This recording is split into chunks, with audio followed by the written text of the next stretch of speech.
All right, so Francis Ngannou and Dana White are going back and forth still after Francis made his PFL debut just a week ago and knocked out Renan Ferreira in the first round. Now, this is pretty interesting because obviously Francis has been through a lot over the past few months, including the death of his son.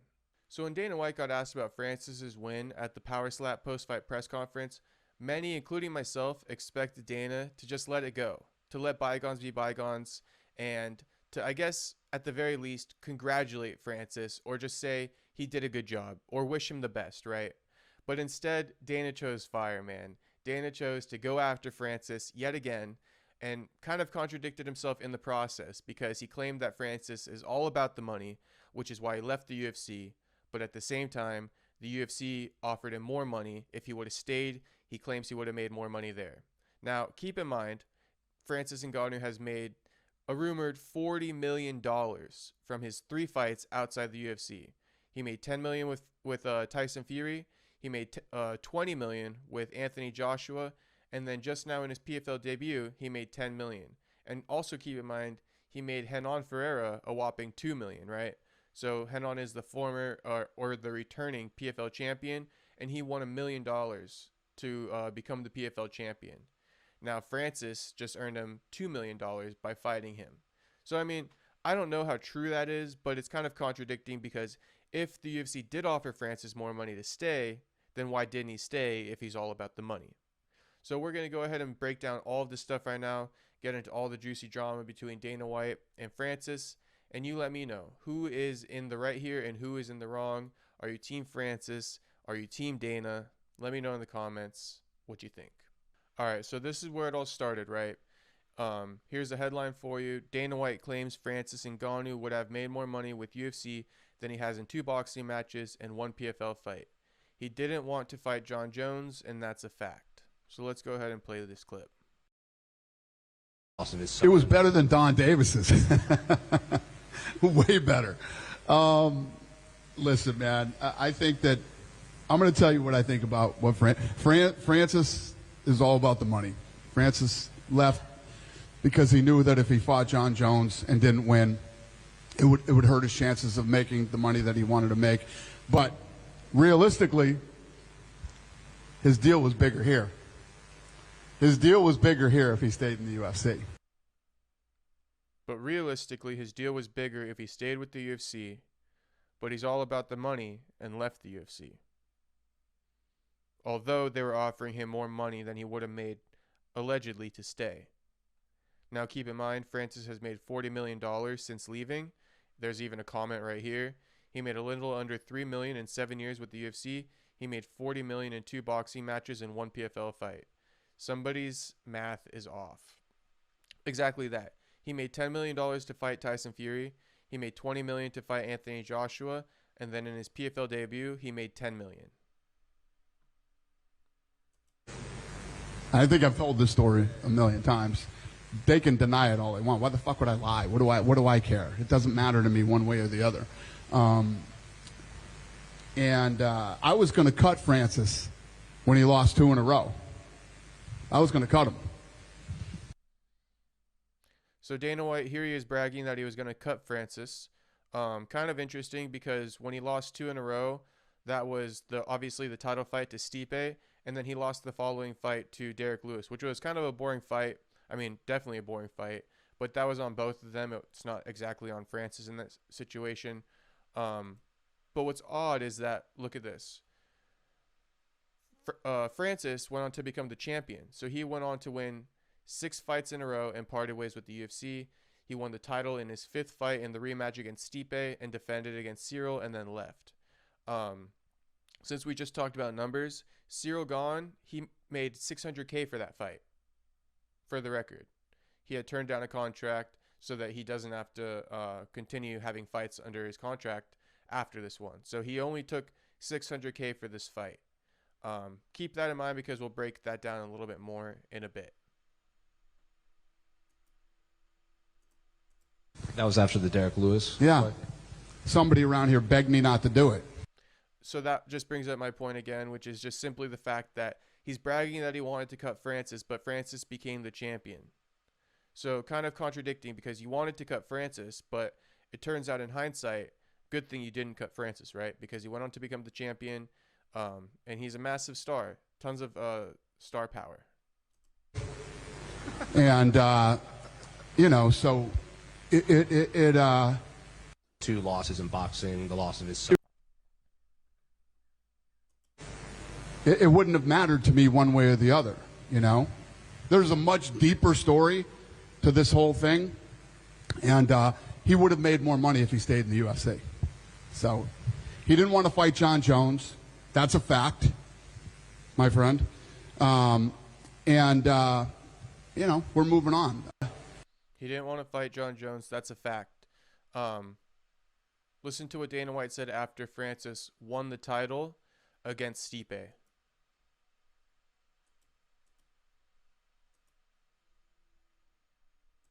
Man, the idea of a John Jones fight seems awfully exciting right now. And John came out, tweeted, said, "Show me the money." What appeals to you most? Because it seems like that would be an amazing super fight. If I'm John Jones and I'm home watching this fight, I start moving to 85. You think that's a fight that you'd like to put together next? I mean, I know we don't matchmake, but that sure does seem exciting. Listen, I could sit here all day and tell you, what show me the money mean. I tell you guys this all the time. If you can say you want to fight somebody, but do you really want to? Man. Oh my God. Dana was massive back in this time, back in 2021 or something like that. My goodness gracious. Anyway, Dana said right here, if he was John Jones, he would move down to 185. That's not necessarily the gotcha moment. That's just Dana White's opinion. But the biggest part about this is that Dana said, in response to John saying, "Show me the money," right? John tweeted out, "Show me the money," after Francis defeated Stipe. And Dana said, "What does show me the money mean?" Suggesting that John is the one who doesn't want to fight Francis. So Dana's constantly going back and forth here with whoever's in the good graces with the UFC is going to get, I guess you could say, they're not the one that's scared, right? Whoever's in the good graces with UFC isn't scared, and whoever's on the outskirts is scared. And in this case, it's flip-flopped because Francis has left and John is now in the good graces because he's the heavyweight champion. And so John's the one who's not scared and Francis is the one who's scared, according to Dana. Now, Francis responded to this and said, "Divert attention to the real matter by manipulating the narrative," right? So that's what happened. And Jake Paul said 3 years ago he was telling John Jones to move down to 185 to avoid Francis, and that John didn't really want to fight Francis. But now the narrative doesn't suit Dana. Exactly the point. And there's a little bit more receipts here, so we'll just go through them. A. Feldman on X said, "Why does a fighter have to be afraid the second he mentions he wants to get paid his worth? What an insult."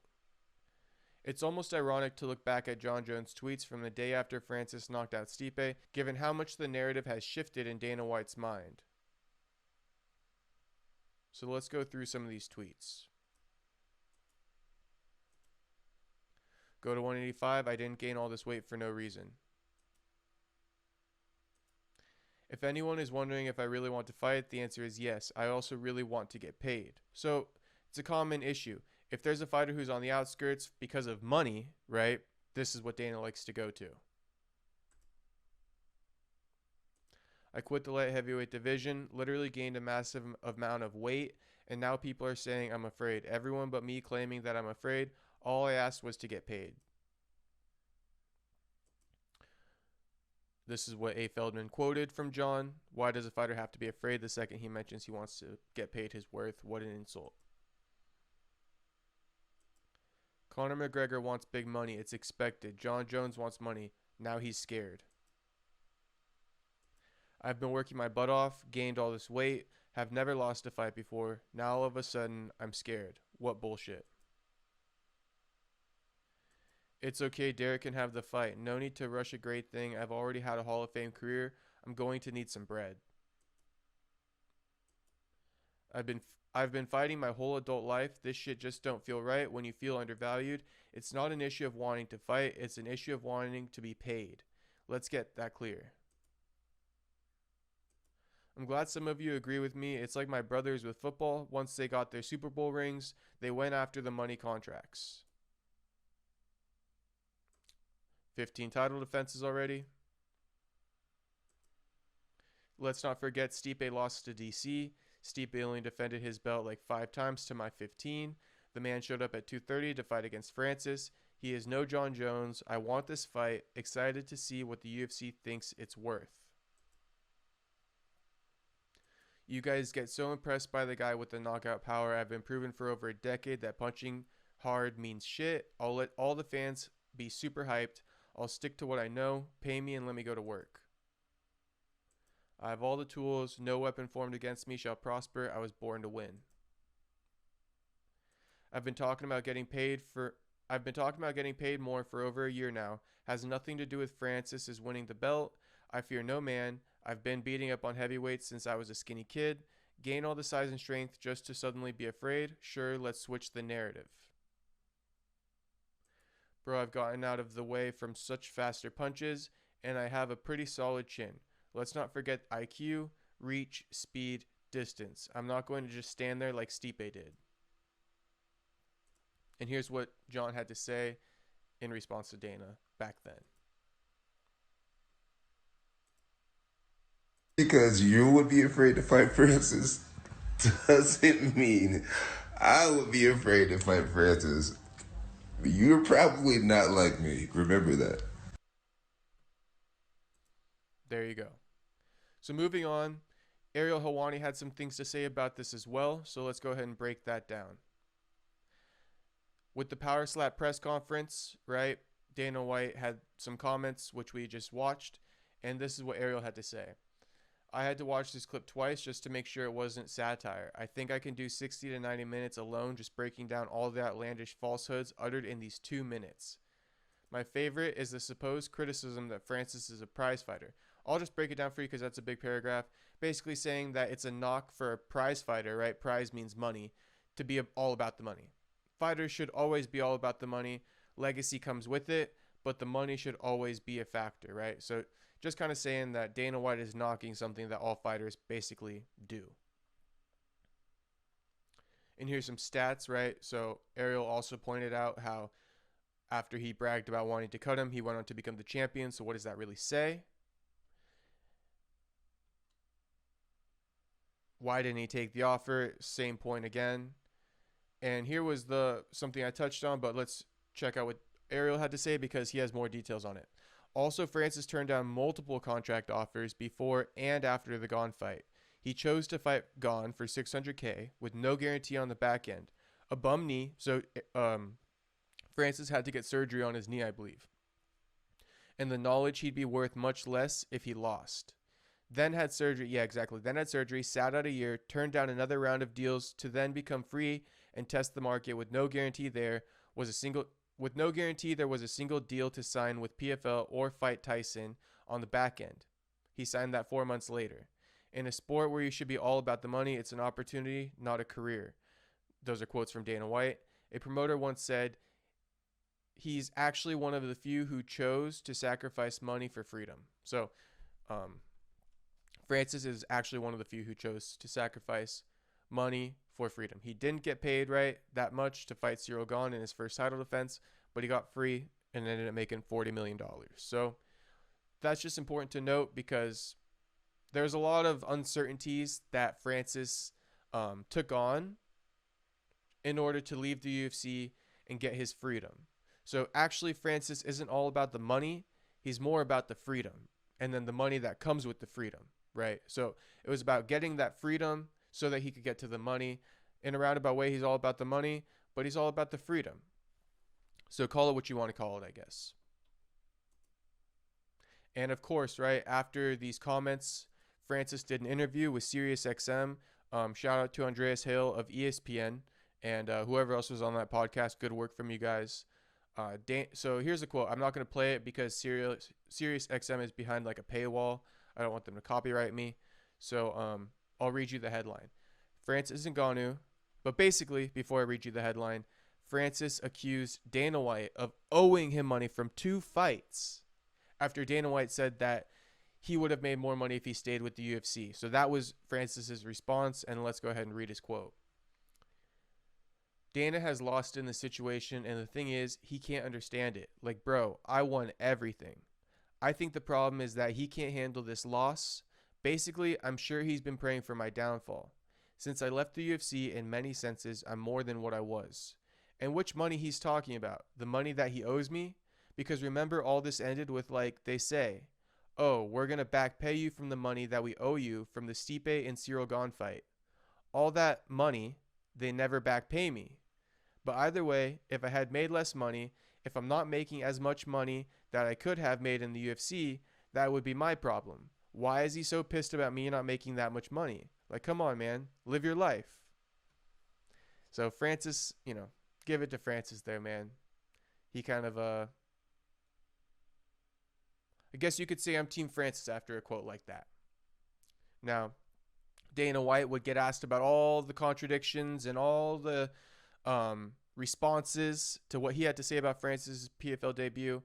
And Dana, took it upon himself to not only go in on Francis, but he called Francis not a good guy. And he responded to the claims that Francis said that they owe him money. And he said that he's full of shit. And actually, Francis should pay him back the money he got paid for the Derek Lewis fight because it was so boring. So let's go ahead and play this. This is after UFC 308 concluded at the post-fight press conference. Dana was asked also about how he contradicted the whole thing about Stipe, how he wanted to cut him, and also how Francis, how he wanted to cut him, and then also how Francis is all about the money, but he would have made more if he signed with the UFC. So Dana White covers all of it right here. This is a 3-minute clip, by the way. Yeah. When have you ever heard a story in all the years we've been in business, even when it was upside down, where we owed somebody money? Never happened. So he's full of shit there. Then I lost. I didn't lose anything. I was done with Francis after the. He owes me money because we had to watch that fight with him and the Black Beast. He should actually pay me back for that fight, and all of you. And me praying for it. Trust me, I don't think about Francis that much. You guys asked me the question about the PFL, and I responded. Other than that, the only one who's praying for his demise is probably the PFL, because they signed a shitty contract with a guy that doesn't deliver any numbers in ticket sales or pay-per-views. So, and they got to keep paying this guy for however long, and good for him. And I mean, my take on that is that, yeah, good for Francis, not good for the PFL. So why is Dana looking out for the PFL in this sense? I guess because he's a promoter, PFL's promoters. I guess it's hard for him to look at the fighter as the winner in a certain sense. But, I mean, he just stated how Francis came out on top, but he's wording it as if, like, it's bad because Francis got a better deal than what the PFL can necessarily afford. And if the PFL is going to shell out $20 million, even though they don't even generate that much, or sorry, if the PFL is going to shell out $10 million, even though the event doesn't even generate that much, I mean, that's their prerogative, right? So it doesn't really matter. And that's pretty good on Francis, if you ask me. Not good for them.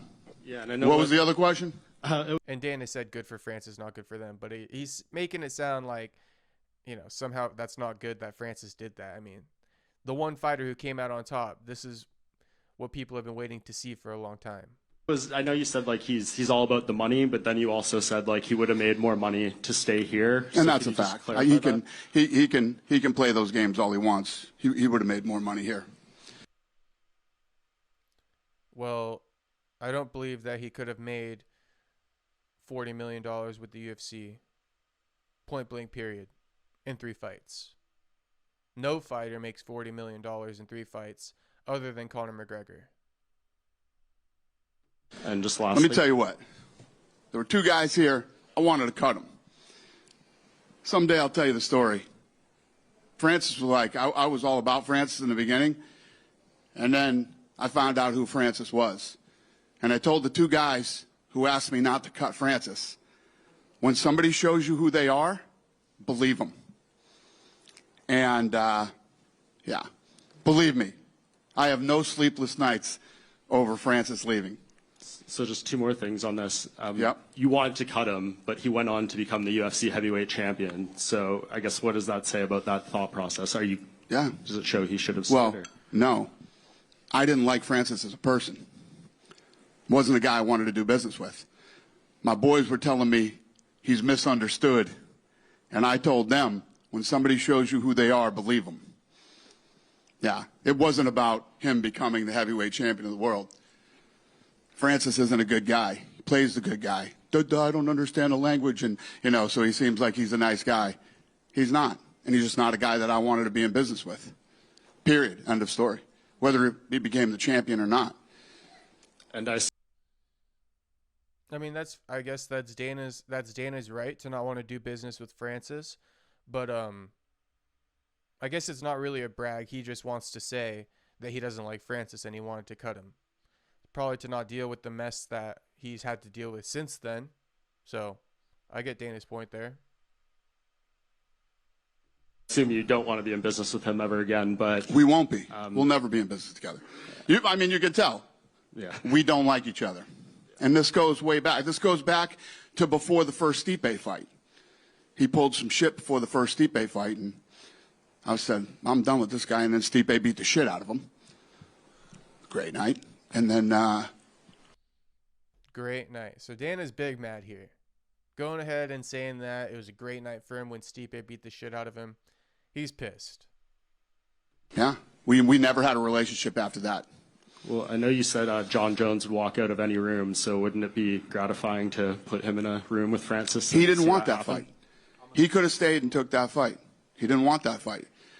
Tom Aspinall deserves that fight. So, for copyright reasons, I'm not going to go ahead and show what Francis had to say. But basically, I'll give you the gist, because he just said right there, right, Francis didn't want the fight with John Jones. But after Francis won the title against Stipe, he got asked by Joe Rogan, do you want to fight John Jones? And he said yes. And at that time, right, it was John Jones who was hung up on negotiations. But so then John Jones was the one who was scared and didn't want to fight Francis. So Dana White's kind of just throwing these claims without very much knowledge. He just basically, again, if you're sitting out because you want to negotiate, Dana White translate that as you're scared. It's a negotiation tactic. It's a way of saying, if you negotiate with us, you just don't want the fight. Right. And you've heard other fighters kind of cite that and say, like, yeah, I just took the fight. I didn't ask for more money because what does Dana White say about that? Right. And this is exactly the point. If you turn down a fight because you want more money, he says you're scared. And honestly, that's his prerogative. And it's up to the fans to see through that, I guess, and to say, like, well, no, he just wants to get paid. I think it's 50-50. Dana obviously has a lot of fans, but a lot of diehard fans and media put it out there that, look, at the end of the day, this guy wants to get paid, and this is a negotiation tactic. Because you question a fighter's ego, you say he's scared, all of a sudden he signs to fight. Dana White doesn't have to pay him as much money. So it's understandable. But basically, yeah, I mean, John Jones has never been scared. Francis has never been scared. They wanted more money at two separate points in their career. Essentially both after they won the titles, right? Like John Jones said, once you win the Super Bowl, then you ask for money. So after Francis won the title, he wanted to get paid. John Jones, after 15 title defenses, he wanted to get paid. That's all it was. So let me know what you guys think in the comments. Is Dana kind of losing his mind over this situation? Why won't he just let it go? I don't know. But let me know what you guys think. And also, if you want to check out the other video I did, massive CTE claims right now coming out from past fighters as a result of the class action lawsuit against the UFC and Lay versus Zuffa.